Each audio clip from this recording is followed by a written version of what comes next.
we just saw Creed, and I don't really know how I feel about the whole post-grunge thing. That was a really bad joke. Not the fucking band. We saw the movie. So how did you feel about the movie Creed?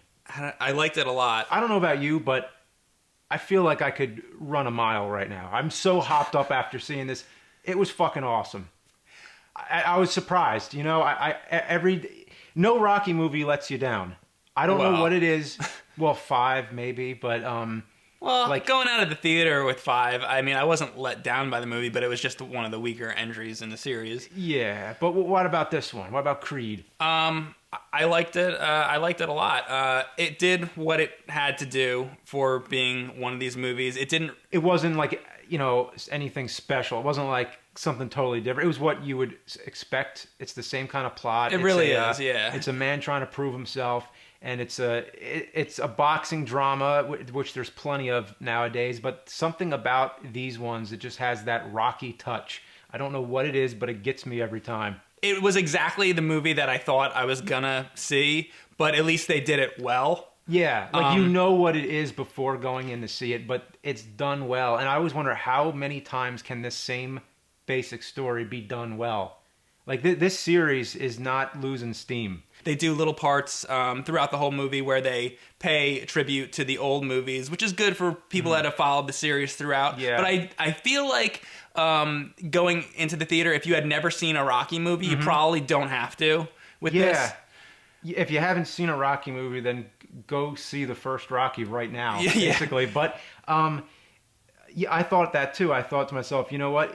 Why is this movie working so well on me? And I think a lot of it has to do with having seen so many Rocky movies. And that actually kind of brings up it's a remake of the first movie, really, if you think about it. If you think about it, yeah. I mean, a lot of them you could say is kind of a remake of everything. But I think everything seems to be moving into episodic kind of formats. You know how like TV is winning against movies and everything? And, yeah, it is. I mean, I'm not as much of a TV person. It's funny because I make web series, so I'm kind of more in the episodic kind of field than feature films because they take so long. But I think that's the thing is like now instead of making feature films like Evil Dead is a TV series. Which I think that's really cool that they're doing that. Yeah, even though like I prefer movies, I'm a fan of the 3-act structure. I like stories that wrap up. But movies themselves are kind of having like, you know, like these Hunger Games movies are like in parts, or like the last Harry Potter was in 2 parts. Like they take these books and they say, how many movies can we make out of this now? So with Rocky now, I feel like, well, basically, I guess what I'm saying to circle back is that I think when you get used to characters, that has something to do with it because we know Rocky already going into the movie. Yeah. We know the characters and we know the places. So just when he goes to Mighty Mick's gym, just seeing the sign up there again, all I can think was, oh my God, did they really put the sign up there? Was it digital? Was that sign up there again? And I wasn't there. Speaking of digital, I don't know if you noticed this, but during the movie, there was the big fight scene, which kind of, well, I guess there's 2 main fights, the one at the end and then the one in the middle. The fight scene that they did in the middle of the movie, I noticed that it seemed to be the whole fight was done in one shot. And I was wondering how they did that. And I feel like there had to be a little digital work in there because they do some things where they're like zooming in and zooming out, but the camera doesn't cut. So I feel like they probably did a little digital work in there. I don't know. I mean, maybe, did you see Birdman? I actually did not catch that, but I want to see it. That was amazing. And they did all one take, but it wasn't one take in real time. There's actually time spans in the take, which I don't think has ever been done before. But that movie, you can tell, like when you're watching the whole movie, you're looking for it. You're like, okay, I think they cut right there. You know, this one I wasn't looking for that because I didn't know what I was looking for. But after seeing that fight, I was like, holy crap! Was that all just one take that we just saw? That was amazing. That was a really impressive scene, and that separated it, I thought, from the older Rocky movies where it would be cut. Which the end fight in this movie was like that, which is classic cut, and then they had the signs coming up with round 9, round 10, and they even had the Rocky music come on, which is, you know, I felt like, wow, we're seeing what is probably the last true Rocky movie fight, you know. And what I really thought was funny was the fact that, okay, here you have the first of maybe a new series. We'll see what happens, but go ahead. Possibly, yes. But what I really thought was funny watching this whole movie is, so Rocky's in the hospital. He's sick, he's old, and he's taking the place really of Mickey being the trainer. This is something, I don't know about you, but being a kid we would talk about this on the playground. Oh, when they get to Rocky 25, Rocky's going to be the trainer, and he's probably going to... We thought that it was going to be his son when I was a kid, but now it's, Apollo's... Oh, yeah. But it was an idea that has been around forever, that one day Rocky would be the trainer. Who isn't in this movie for some reason? Where was the son the whole time? There was a short scene where Rocky said the son was in Vancouver, Canada, because the son wasn't really into boxing, so he's out living his life, and he's happy because the son didn't want to be a boxer. Yeah, well, I mean, his son was in the other movie. I just thought that his son would be there for him when he's like... Now the son moved away. When Rocky's going through some serious stuff in this movie, I would think the son would be there. So I got a question for you. Yeah. Because I don't know the answer to it, but you probably could figure it out. What number Rocky movie is this? Okay, well, we'll get on a little side tangent here. I did not want to go off topic too much, but there was a movie called Grudge Match, which was a comedy. Has nothing to do with Rocky, but it's Stallone. I've reviewed all the Rocky movies before, and I felt like Grudge Match, while it wasn't a Rocky movie, I was not prepared for it at all. And I feel like that one's been skipped, and I've always wanted the opportunity to... I was too busy when it came out. I was too busy when it came out even on Blu-ray, but now finally I'd want to say something about Grudge Match because it's the movie that nobody gives a fucking shit about, but I did, and actually it's really funny, I think. It's a comedy. It's totally different. I felt that was like Rocky in a parallel universe. Yeah, and I want to explain... I have a theory, actually, because when I saw it, Rocky was totally out of my head. I just thought, okay, this is going to be some really dumb movie. It's going to get some good chuckles out of it. And I saw it, and I was surprised that it actually it was funny, but it also had some of the drama and the heart of the Rocky movies. It has the montage in it. It actually felt like a Rocky movie. And I wondered, did he want to make a Rocky movie, but figured no one would take him serious, so they made it as a comedy? Now, with you saying that it's like an alternate reality, I think it definitely is. I think it's an alternate Rocky 3, an alternate timeline Rocky 3, because it starts off with two boxers who are fighting twice. They had two fights. Which was Raging Bull. Well, first of all, the novelty of it being Stallone and Robert De Niro. It's Rocky versus Raging Bull. Why would you not want to see it? Just for that, right? Just for the novelty, but also, so they have the two fights, just like in the first two Rocky movies with Balboa and Creed, and then the second fight they both fought at the same time, which is exactly what happens in Grudge Match in the beginning, and then they go all these years after that, and De Niro's character Billy the Kid is pissed off about it, and he feels unresolved about the fight, and still wants to have another rematch. And you would think in the Rocky movies, okay, that was the whole plot of Rocky 2, right? Creed didn't want to let it go because the fight was so close. He wanted a chance to close out the fight. He said he won, but he didn't beat him, and he wanted to. In Rocky 2, he's pissed off. Now he lost. Now he flat out loses in Rocky 2. Mm-hmm. You think he's going to let it go? And he doesn't. Of course, they have that thing going on in Rocky 3. So in Grudge Match, which I think is the alternate timeline Rocky 3, basically, Billy the Kid's character is Creed. And also, they bring up the idea of the bad eye, that Stallone's character, Razor Sharp, has a bad eye. And that's going to affect the fight. And that was the whole concept of Rocky 2. So if he still had that bad eye, you know what I mean? It's like the alternate Rocky 3, yeah. Yes. And one thing I really liked about Grudge Match that it did that none of the other Rocky movies did was that it gave equal time to both opponents. Because the Rocky movies, they're about Rocky. So Rocky's the focal point. But in this movie, he actually spends a lot of time with Billy the Kid, and they have like a rivalry going back and forth. So they share a lot of scenes together, and they actually, Stallone and De Niro have an amazing chemistry together, which is very funny.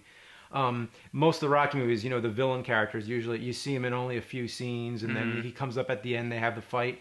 But this one, it developed both characters. Both characters had a story, basically. So do you think that this is almost like a rejected script of what Rocky 3 could have been, saying that De Niro's character would have been Apollo Creed? Even though, obviously, the real Rocky 3, they went with Mr. T and all that. Yeah. But this is like, what would have happened if the Apollo story continued? Yeah, if the Apollo story continued, and if it was a comedy. Yeah. Well, I feel like the only reason it had to be a comedy at that point. They're older. They're not going to get in the ring and like fight. if they did. Well, yeah. I mean, true. That's also the point of Grudge Match is that there was so much time between, and now they're old. That this was something that they did when they were young, and now they're trying to resolve it. Right. So if you go with that. But if you go with that, if they were young, if they were young, they would have taken it seriously, and that would have been a totally different movie for sure. Yeah, that's interesting. So I didn't want to go too off topic, but I'll never have the opportunity to talk about Grudge Match, so I felt incomplete. Now I feel complete,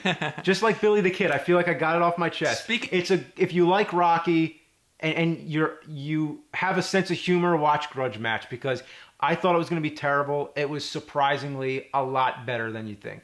Now, speaking of Rocky 3, the very first shot of Creed was, it's the eye of the lion. Oh, wait, lion? The first shot of the movie is it opens with the MGM logo. Yeah, it's the close-up of the lion's eye from the MGM logo. And I'm like, oh, yeah, I know what they're doing there. I need to see that. Yeah, I get it. But it's a lion, not a tiger. Yeah, it was funny. So Adonis Creed, what do you think of him? The main star. That's the most important thing of the movie because this is his movie. You know, I thought the guy who played him was a good actor. Yeah, Michael B. Jordan. I thought the character was pretty well fleshed out. He had a love interest. He seemed to actually, we just mentioned Eye of the Tiger. He seemed to have the Eye of the Tiger. You could tell that this guy was hungry for the fight. I liked him. He did a good job and he worked well acting against Stallone. Judging from the trailer, I thought I wasn't going to like him. I thought, like, okay, he's gonna he goes to jail because he can't control his temper and he's just gonna go around getting into fights and stuff, and that's what I thought before seeing it. Well, it was a bit predictable, kind of the whole movie. But I still enjoyed it. Like we were saying before, you knew what it was going into it. But what I didn't know But he did a good job. I was gonna like him. I actually liked his character. I did too. I actually did feel for him, and he's imperfect. But that's the way the characters are. Rocky is imperfect, and even the greatest scene I think in the whole franchise is when he's with Adrian on the ice rink, actually, and he's like, "Oh, what do you think? You and me, a couple of coconuts. I'm dumb and you're shy, or whatever." Right. So I think that's what the movies are all about, is just exploring characters that are imperfect. Did you notice Cuff and Link in there? Yeah, well, he has them in Rocky Balboa, but they're like, obviously not the same turtles, but he keeps them. You know what I was upset about? There was one shot in the movie where you see the eggs being cracked, and then they're just going to make breakfast. I was like, okay. Oh, come on, he's got to down the egg. Like, they fried them. They actually fried the eggs. Yeah. That's when you know Rocky's getting old, is when he's frying the eggs instead of eating them raw. Now, every Rocky movie has to have a villain. So what do you think of the villain in this one? He was good. They did kind of the same thing that they've always done with the Rocky and that's villains. What I wanted to bring up, is that they did the same fucking thing again, and it worked again, and I don't know how I feel, because it would have been nice to see them do something new with it, but it's a formula that works, so why not use it again? Like, I fucking hated the guy, and I wanted to see Adonis kick his ass so fucking bad, but that's what the movies work on, that primal level. And I keep thinking, does that make it a good film? Because the original Rocky, Apollo Creed, is pretty fair, actually. Like, he isn't a villain. He actually, if anything, he gives Rocky the opportunity. But he's also giving Rocky his biggest challenge. The villain in this movie was more like an Ivan Drago. Ivan Drago was when it escalated into like super villain. Like, Ivan Drago was like when it got ridiculous. And then Rocky 5, they kind of try to bring it back to like it's a normal guy now. Yeah. But again, he had the mouth and everything, and just it's kind of like the same thing they just keep doing. Antonio Tarver, though, in Rocky Balboa, that he was a little more fair. I mean, yeah, he was cocky and he said a lot of, he talked a lot of shit to Rocky, but it wasn't like the way this one. This guy was a fucking asshole again. And I'm like, do they have to keep doing that? Like, do they have to keep being like villains?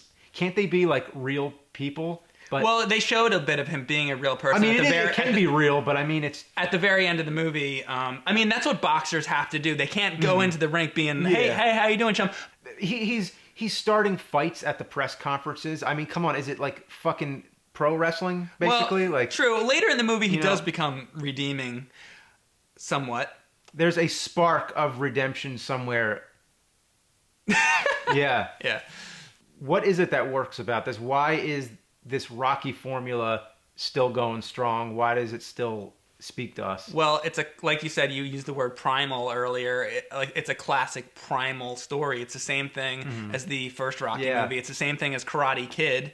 So many movies have done this. It's the classic underdog comes out of nothing and comes to maybe not win the title, because in the first Rocky movie, Rocky doesn't win, but you feel like he won because he went the distance. And that's sort of the point of the Rocky movies, is that even if you lose, you tried as hard as you could and you made it the distance.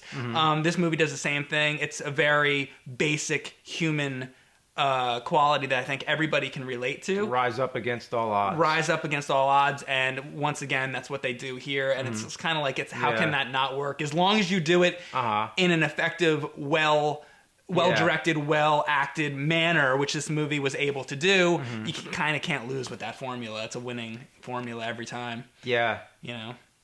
Especially if you got Sylvester Stallone in there It in the has his background. signature. It has his signature stamp, and you know, it's like, even though what surprised me, this was the first time ever seeing a Rocky movie where Rocky doesn't fight. I wouldn't say that he's not fighting.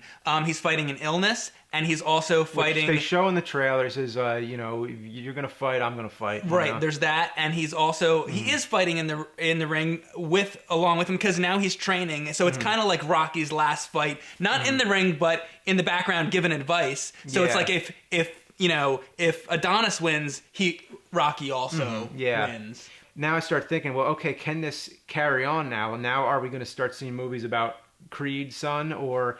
Well, I feel like these movies, just the way Star Wars is a story about Anakin Skywalker, this is a story about Rocky. Yeah. So could it continue with Creed? It could, definitely. Yeah, but I think if Stallone isn't in it, it kind of ends that era. Yeah. I mean, everybody's passing the torch nowadays. I mean, it's kind of like a band that's been around for like many decades, is that certain people have to be replaced here and there. It's kind of like a machine. Like, some of the parts go bad, you got to replace it, and then eventually, at some point, when do you draw the line? When is it no longer the same machine? You know? Yeah, I don't know. I mean, I don't know what they could do with the series at this point, but somebody could come up with something. Yeah, I mean, going back to like, you know, being a kid, and you know what you're saying, when you're a kid, you're talking about like, oh, what's Rocky 25 going to be? Is he going to be training? That's what we saw tonight. I mean, it wasn't Rocky 25. Well, I guess it was Rocky 7, technically. Technically, yeah, it's the 7th Rocky film. But I always felt, when I was a kid on the school bus, we would talk about, believe it or not, we actually came up with the idea. It wasn't the same idea, but we came with the idea there should be a movie called Creed that's all about Apollo, but it was the prequel. It was the prequel of Apollo. Okay. And then we're going to have one called Mickey, and it would be somebody playing a young Mickey, you know.